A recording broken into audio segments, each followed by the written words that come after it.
Hello guys, welcome back to Shubha vibes. Postpone game changer phone.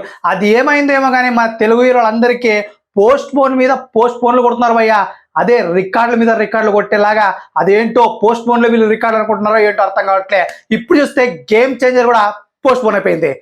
Yes, shooting కూడా 80% అయిపోతుంది, 70% అయిపోయింది, already 90% అయిపోయింది. Rumours అయితే గట్టిగా వినబడుతున్నాయి భయ్యా.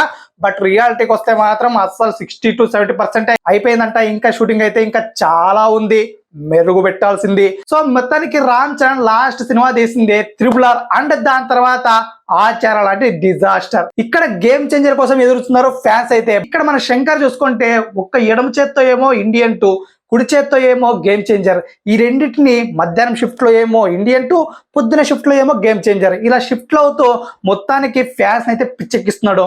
అదేమో కన్ఫర్మ్, అందులో డౌట్ లేదు. మొత్తానికి ఇప్పుడు చూసుకుంటే శంకర్ అయితే ఇక్కడ నామాలు పెట్టేశాడు. ఈ ఇయర్ లో అయితే ఇప్పుడు రావట్లేదు భయ గేమ్ చేంజర్ అయితే. గేమ్ చేంజర్ అనేది ఇక్కడ 2025 లో పడిపోయింది. ఈ ఇయర్ సెప్టెంబర్ వస్తుంది అని మా దిల్ రాజు గారు ఒక్క థియేటర్ లో వస్తూ ఉండగా చెప్పారనమాట. బట్ ఇప్పుడు ఆ సెప్టెంబర్ కూడా లేచిపోయింది. మొత్తానికి ఈ ఇయర్ కూడా రామ్ చరణ్ కి నో సినిమా, ఓన్లీ ట్విట్టర్ ఖైమా. మొత్తానికి ఇండియన్ 2 అన్న పెండింగ్ లో పెడితే కనీసం గేమ్ చేంజర్ షూటింగ్ లో శరవేగంగా సాగుతుంది. ఇక ఈ ఇయర్ లో వచ్చే అవకాశం ఉంది.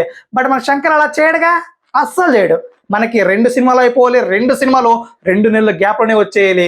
ఎందుకు సంకరం ఆగడానికి? నాకైతే ఈ శంకర్ గారు చేస్తుంది చాలా తప్పనిపిస్తుంది. ఏదో ఒక సినిమా షూటింగ్ చేసి రిలీజ్ చేస్తుంటే చాలా బెస్ట్ అయ్యేది. మరి మీరేమంటారు గైస్? తప్పకుండా మన కామెంట్ లో తెలియచేయండి.